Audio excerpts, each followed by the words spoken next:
welcome to the new episode of Professionals Unplugged. I am your host, Utkarsh Shukla, and let me introduce you to my guest, Vrinda. Vrinda, thank you so much for joining in. Hey, Utkarsh. It's lovely to be here and thanks for having me. Thank you so much. So, let's start with a very basic introduction. Can you please introduce yourself to our audience, like who you are, what work you do, anything you want us to know about Vrinda? Sure. So I think I would like to call myself more of a generalist now professionally. Earlier, I used to just say that I'm a marketeer. I think now the role that I'm in, it's more of a generalist role where I do a lot of things and I enjoy the charm that comes in when it comes to multitasking. So I work as a chief of staff for a US based venture capital studio as of today. And my journey started as a marketeer. I've done my master's in marketing originally back then in 2016. And since then, I've worked in across different industries and different roles. And essentially, my area of expertise was marketing. But like over the years, I worked with different founders and different startups. And then I felt like I really excel when I'm doing, say, 10 things at the same time and putting that, like diversifying my energy across the board. And that's when I like landed in this role organically. So that's where I'm at today. And I have around roughly 6 years of industry experience. And that's pretty much about my background. And yeah, personally, I would say that I'm a traveler. I like to travel. I love the flexibility that one has, like, in terms of balancing work and professional life while they travel. I think that is a gray area which I'm exploring, like how to balance the two and keep working and also keep excelling at what you really enjoy personally. So I think that's that's the space where I'm in right now in my life, where I'm kind of trying to balance both the things It's together. really great to know a lot of very big introduction, I will say. Coming to Yeah. the first thing that you mentioned, chief of staff, right? So Yeah. can you elaborate on the same? What is this role? What are the expertise you put in order to manage the same and your roles and responsibilities for the same? Sure. So, essentially, this role, like I said, is not a specialist sort of a role. This is more of like you're working as a right hand of the founder, and you're kind of working with the founder on, like, you're in the room where everything builds, like everything is kind of built and then also executed at the same time. uh, it's a role which requires, I would say, a lot of critical thinking, a lot of attention to details, good stakeholder management skills, like really understanding people, really getting how to get the work done, because a founder never does everything by himself. He's doing like 100 things at the same time, and then the smartest founders are the ones who are leveraging the best people and kind of in a way that they assign the role basis what those people are really good at. So I think that again requires a lot of thinking. So this role is like working with the founder on like all the strategic projects in the business. So whatever the business needs today, if there is a marketing campaign that has to go live, and that's a priority because the product is ready, you're just put in that project, like just go and work with the marketing team and make sure that the GTM is on point. If a product, if you're in a stage where the product is getting built and you're doing a lot of testing, so founder will just tell you that, like, just go and test it out and then come back to me with critical feedbacks as a consumer. What do you think? Is this product good? And if not, then like your feedback and what you say makes a lot of difference to him because he really trusts your opinion. So I think that's where the role also gives you a lot of, like, that uh, that level of person is trusting you. So you put in a lot of work before going back to these people with your thoughts and whatever research you're doing and whatever experiences you're having. So like coming back to my original thought, that it requires a lot of critical thinking and a lot of analysis, and you have to be hands on with like different things in the industry, what's happening, and go back to the founders and tell them that maybe this is not something that we should be doing at this point. So those kind of opinions also matter a lot. They are open to listening to you a lot. Yeah. That's really great. And there can be scenario where your thinking is not matching with the founder's one, or the opinion you are trying to make is not getting in parallel with what the founders are thinking. So how do you deal in such situations? Definitely. I think that happens a lot, and I think that's when the brainstorming happens, and that's when that they're quite open. I think the best founders are the ones who are always open to hearing to fresh perspectives, because that's how the market also works, right? There is no singular formula to any successful business. There are so many angles to it.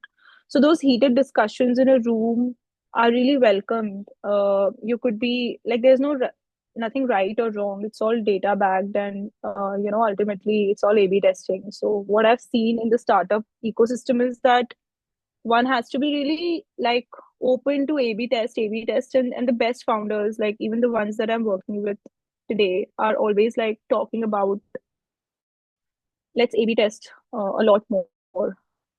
Let's pivot, let's constantly pivot. Like there is no one like road that we need to follow.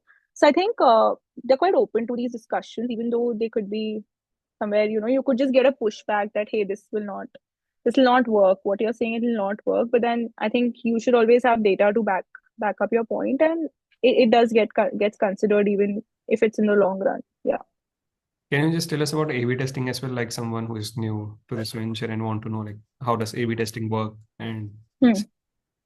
So yeah, A/B testing is a term which I think just applies to all the businesses, and like everywhere. If you're in the stage where you're scaling something, when you're testing the waters in the market, where you're entering the market, your product is ready, but you're still trying to figure out who is going to be your target audience. Because essentially, when you start a business, you come with the mindset that, okay, I'm going to cater to this particular area of customers. For example, somebody who wants to enter a B2C space after a year of doing all that,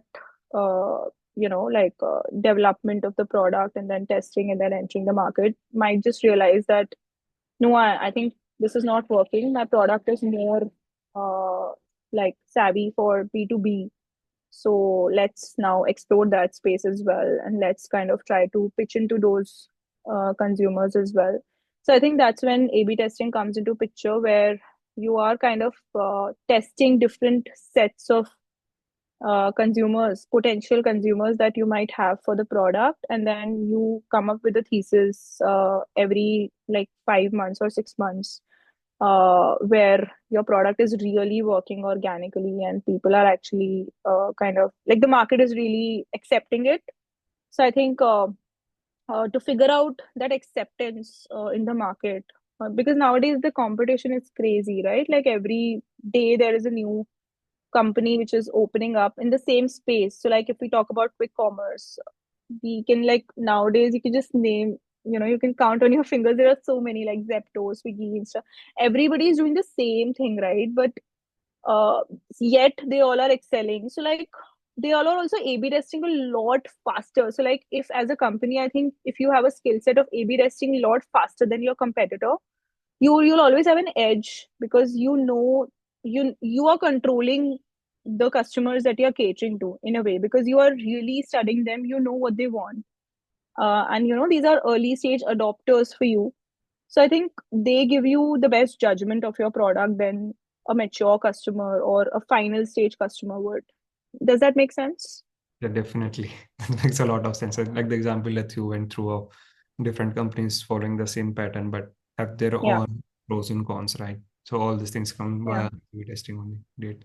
Yeah. So like, I think Zepto is a recent example that has fascinated me a lot. That they like, Blinkit is playing on the 2 minutes delivery game, wherein Zepto came in, and now they are like playing on, like, they've opened their own cafe, where they know that, okay, that expectation of 2 minutes delivery is already there in the market, and somebody is already excelling in that. But then how about we come up with a new fresh offering in that 2 minute delivery? So they opened their own cafe, where they are, just sending these uh fast selling products. Like for example, coffee is the fastest selling. Uh, thing online when it comes to the food industry or the beverage industry. So like they are just doing their own branding on these coffee glasses, and just making sure that they're delivering it in within 2 minutes, and they are taking care. So like all of this comes only when you A/B test. Yeah. I feel, yeah. And being as a product marketing manager, what were the biggest challenges that you think you have faced? So that was essentially like I think my last role with CoinDCX, where I was working on the product marketing side of things. I think the biggest challenges pretty much relate to what we just spoke about, like figuring out the right fit for your product when you go to market. So like when the product is ready and when you're at a stage of like go to market, and when you're sort of all, you feel like, okay, now I'm all set, these are my customers and they're going to love my product. As a business you always think that, but that's a very idle way to think about it. When you actually go to the market, you'll feel like, okay, there are already so many competitors who are attacking the same set of customers. And nowadays I think loyalty from a consumer standpoint has also become a very rare thing, right? Like Gen Zs are like using one thing one day and then another thing another day in the same space. So like the attention spans have gone down, extremely down, and that directly impacts the consumer choices, because as a consumer today I'm using Blinkit, tomorrow I'm using Instamart, day after tomorrow I'm using Zepto. So like whatever gives me the best value for my money, I'm using that. So I think that really applies to the businesses. Like obviously that echoes back to the businesses that they need to test out. So in product marketing also, that really plays a huge role, because you enter a market thinking that you'll address this set of customers, but then when you actually go there, you feel like the avenue is much bigger. And community based marketing is also like a big thing today, where like there are these close knit communities which are getting influenced by each other. Then UGC is big today, like user generated content. So you need to also do a lot of social listening as to what people are actually talking about organically online. So like when Zomato did this crazy campaign recently where Dipinder Goyal, I mean, we all know about it, what he did, right? So it just went viral, and till today, I think it's been 10 days that happened. Until today, people like professionals and even like businesses are like writing content about that campaign that he did, and that's all UGC, right? So it was a very brilliant move which cost them nothing, but then it created that long term impact and that recall as a brand. From a marketeer's lens, that's how I look at it, that it was a very smart move to do, because they just started it from like it was sort of like a HR thing, but then it ended up reflecting back to their product, which is like the app, the Zomato app, which like now today everybody, like even a rickshawala knows what's Zomato. It's that big, right? So I think product marketing is about how to like figuring out, like I always used to deal with this problem very often, that figure out a campaign which is more of a growth hack rather than a traditional campaign. Like how can you create that bigger impact, how can you get that virality online by doing a campaign which is like very good from a ROI standpoint. Companies do not want to spend that much money now. Like a lot of awareness has come in the market where investors' money is being taken care of really well, and companies are mindful about spending that money on say influencers or these traditional campaigns that we used to do 2 years back. So I think that's where there's a lot of problem solving that happens as a product marketer, like what can really pick up online. Yeah. And if I ask you about any story that you like to share from your entire journey, from different roles that you have possessed, what it will be? Sorry, I can you be a little more like specific Like about that? any specific incident or story that you think should be shared that helped you, Hmm. or maybe in negative, positive way, anything. Hmm. I think yeah, like it's more of a thought and a story. Like I think my own career path, when I think of it, has been very non-conventional. I started with food tech, worked with Zomato and like another very small food tech startup. And then I just pivoted myself to Web3, which was a very like I never consciously did it. It just happened. I was just looking out, and it just kind of happened. And even before Zomato, I was with Kotak Mahindra Bank, which was technically my first employer after my MBA.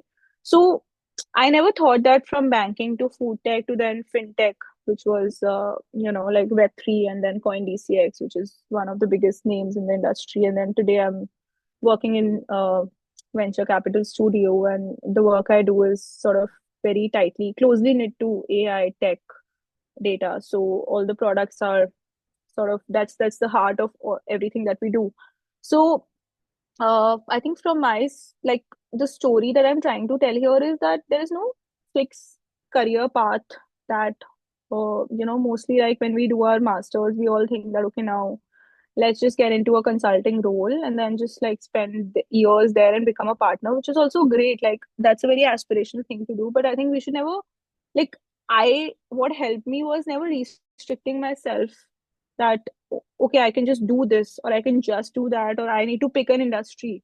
I think having that flexibility in the thought process, that like just being open to venturing out industries and working with different founders and working with different startups has like opened up my mind so much that today I feel like I can just do anything.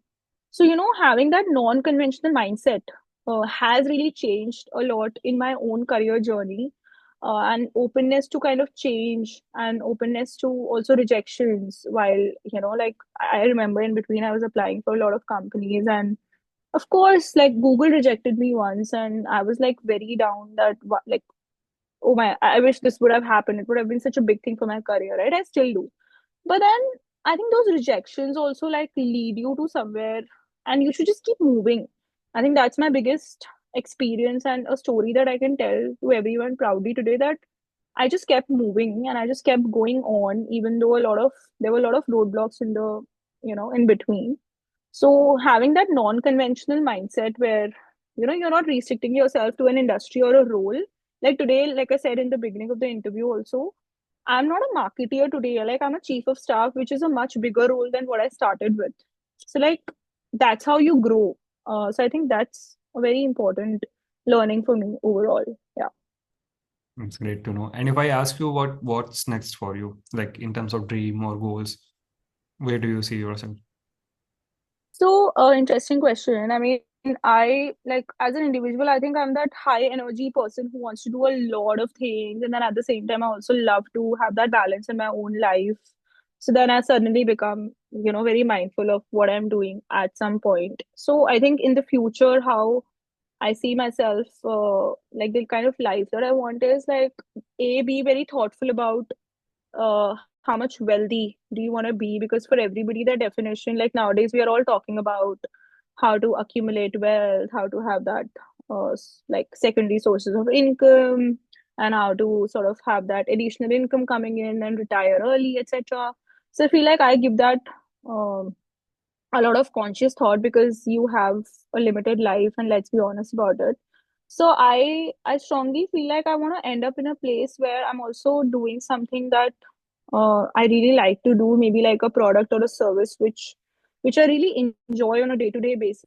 Like selling that should make me happy, and kind of marketing that or whatever. Like whatever I'm doing with that product or service should just like bring some level of happiness. And when I say happiness, again, it's a very subjective thing. Uh, for example, you are, say you end up opening a resort, right? So if you're a person who likes to meet people every day from like different places internationally, and they're coming in at your place, and so if you're that kind of a person, maybe that business could be good for you. And if you're more of like an artist who just wants to create something and wants to sell those things, there is a great market for that as well, right? So there is so much that one can do today with what they have accumulated over the years, just to kind of carry on for the rest of their lives.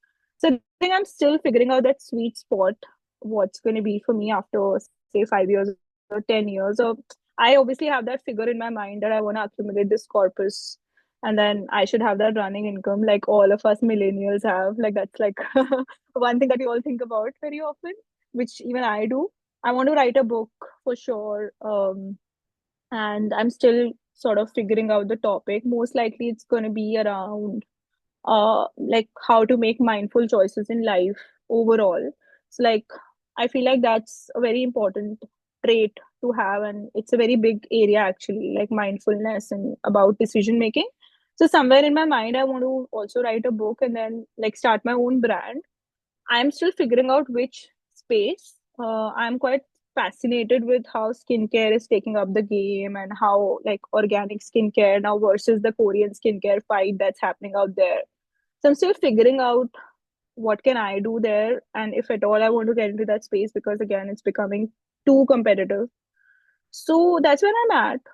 But again, I'm really enjoying what I do today in my workplace. Every day to on a day-to-day basis as chief of staff, I love the role. I love the space. It's a great, exciting space. AI. So that's where I'm at right now. Yeah. That's great. Hope to interview next time you as an author. That's a dream, and that's like a very aspirational thing to have. But again, you never know. Yeah. So, so thank you so much, Vrinda. I think we are done with our questions. It was really a nice and wonderful experience knowing you, and wish you all the Amazing. best. Thank you so much. Thank you. Thank you, Utkarsh. It was lovely having you and on the session. And thank you for having me as a guest. Thank you.